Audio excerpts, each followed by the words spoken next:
video games. Some, they come over here. Others, they don't. What's up with that? And even though some people actually want some games, why? Why don't they localize some games? So that's the topic of today's video, is going to be video game localization. The ones that got lost in translation. So, if you remember back in 2010, you might actually remember a campaign called Operation Rainfall. Which, Operation Rainfall was a fan campaign to get Nintendo to actually publish and release 3 major hit Wii RPGs. Those 3 were Xenoblade Chronicles, The Last Story, and Pandora's Tower. Even though they won't admit it, the main reason why we got those games over here is because of Operation Rainfall. It's also because of Operation Rainfall.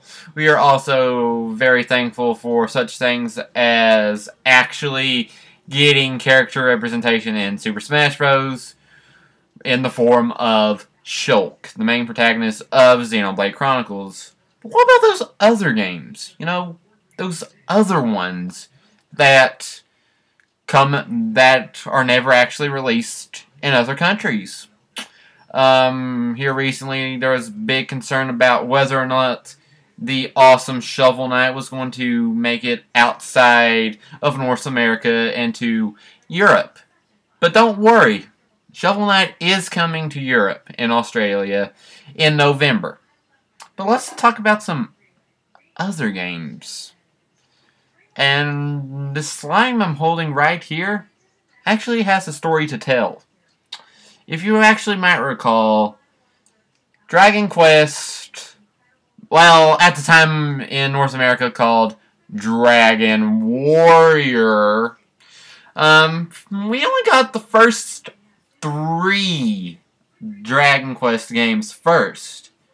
Then we skipped out on 4, 5, and 6, and whenever the PlayStation 1 came around, we finally got Dragon Quest 7, and not Dragon Warrior 7, which seems kind of strange because it's like, we got Dragon Warrior 1, 2, and 3, but where's 4, 5, and 6? And then we know about Dragon Quest 8, which is the first entry in the series that it was ever called Dragon Quest here in North America, and of course Dragon Quest 9. And besides, over a period of time, we actually got Dragon Quest 4, 5, and 6, which were all released for Nintendo DS. And here just recently in Japan, they released Dragon Quest 7 Remake for Nintendo 3DS. And of course, they also have the Dragon Quest 10 MMORPG. Some are now wondering if we're going back into the state of old about Dragon Quest, but who knows? So, while on the topic of localization, let's talk about some other games that are most noteworthy for localization. One of them that comes to mind for me is the Earthbound series, which, of course, if you've never played an Earthbound game, but if you played Smash Bros., you would recognize Ness. And, of course, the Mr. Saturn, which, whenever I first played Brawl back in 2008, I did not know what the hey it was. But actually, Earthbound does have a very interesting past, in which the fact that it is not just one game, but actually a trilogy. Yes, trilogy. 3 games in the series. And the only one we got was the second one. We was about to get the first one in the series, and strangely enough, it was even had localization trademark files for Earthbound, and was actually going to be used for the first entry in the series, Mother, for the NES whenever it did come out here, but due to the lightness and lifespan of the NES at the time, that's the reason why they canned it and actually saved it for Mother 2, which we got here as Earthbound, which the original Mother 2 released on the Super Famicom, while we got it on our equivalent to Super Famicom, the Super Nintendo. But that is not all for the Earthbound series, did you know? In which Mother 3, the big dog, and yes, it's even the one in which you even talk about it, you get face full of fire flowers, as we learned back during E3. If you ever ask about Mother 3, you get just fire flower. But it actually is an interesting story behind this one, in which this is another one that I actually want to make the main focus of this video, is also to talk about the legacy behind Mother 3 and why it's infamous, and to also mention and talk about other games lost in localization. Okay, so first off, Mother 3 project actually began on the Super Nintendo Super Famicom. Then they moved it to the Nintendo 64. Yeah, 3D Earthbound, and footage still exists of it. It was actually required to be used with the Nintendo Dual Discs attachment for the N64, but since that got canned, it did too. It went through a lot of development at first. Mother 3 in here in North America was actually going to come out on the N64, and it was cleverly called Earthbound 64. And yes, it was in 3D. It looked great. It looked amazing. But since with the low experience in all 3D games, the project was canned and left fans like, will we ever get Mother 3? Flash forward to about 2006, when they decided to actually release the first two entries in the Earthbound series, or Mother series, again on the Game Boy Advance in Japan. So, remember that Mother 3 project? Yeah, let's bring it over to the Game Boy Advance, which, by the way, it looks amazing. In which, also, if you want to know a little bit fact about the team that actually did the graphics on the game, it's Brownie Brown.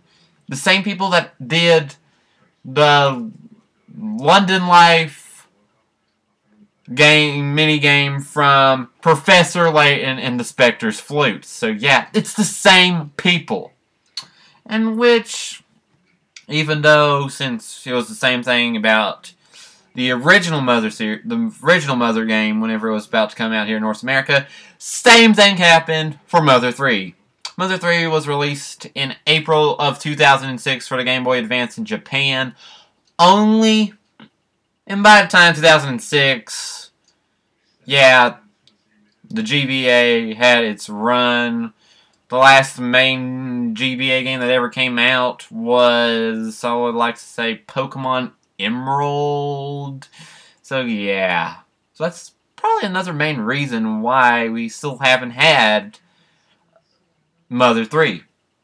But even more interesting was the fact that Earthbound, the original Earthbound, was so rare due to its poor sales, in which I think the guy at Nintendo with the clever ideal strategy says, hey, what do you think you should call this top first game? It's like, oh, this game stinks! And it's like, just refer to these scratch and sniff stickers, which you actually scratch off and actually get the smell of it.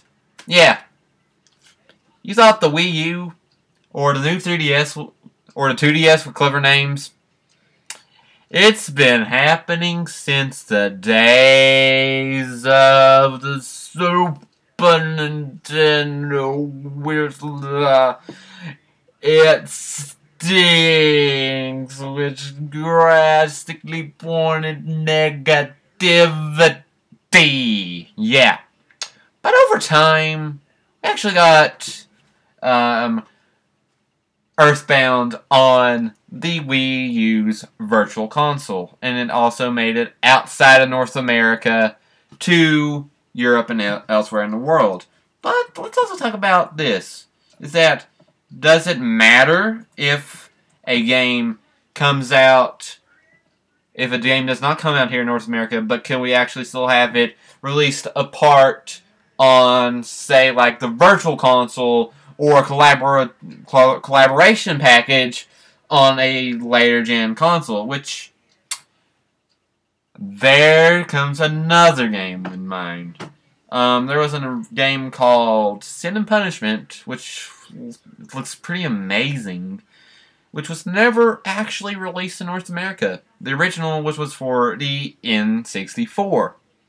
If you remember a game called Sin and Punishment 2 for the Wii, yeah, it's the sequel to the game which we never got released. But we also got that game released later on the Wii Shop channel, part of the N64 Virtual Console. So it doesn't actually matter if you had to wait a long time for said game to actually be localized, or other ways you can do it. There's other things. Yeah, other ways which you could just wait for it to be released. Or you could, I don't know, campaign for it. Or there's something more interesting I like to talk about here, in which, like I said, I want to make the main focus of this video about Mother 3 and all this stuff. Well, yeah, there's even more interesting about Mother 3.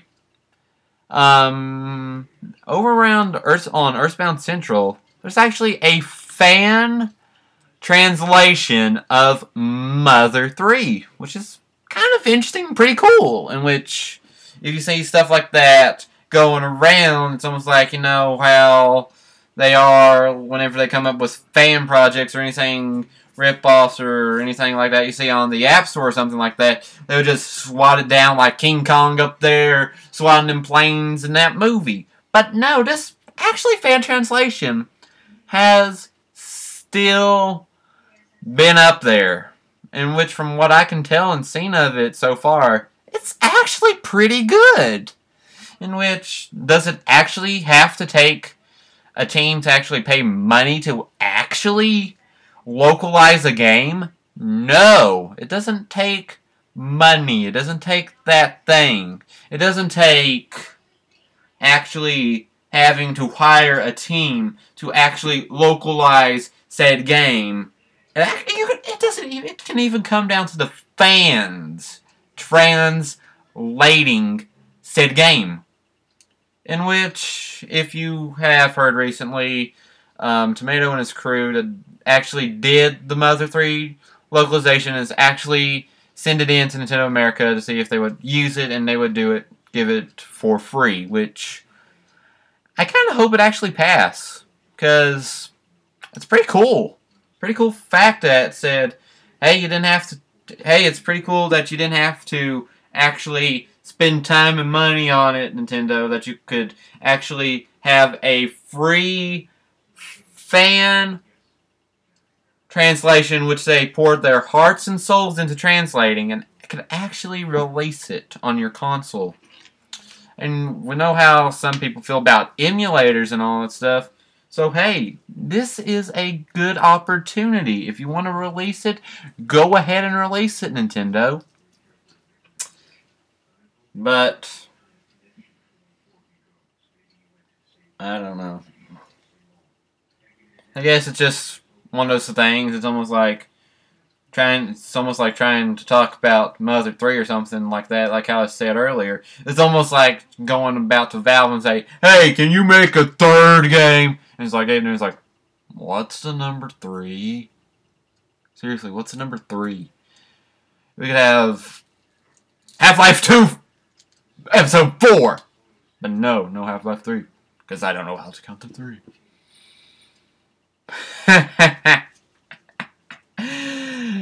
There's some other games out there that's been lost in localization. Some games have come over here. It was released here, but not over there. There's some games like Doshin the Giant, which was released in Europe, but never came over here for a short time.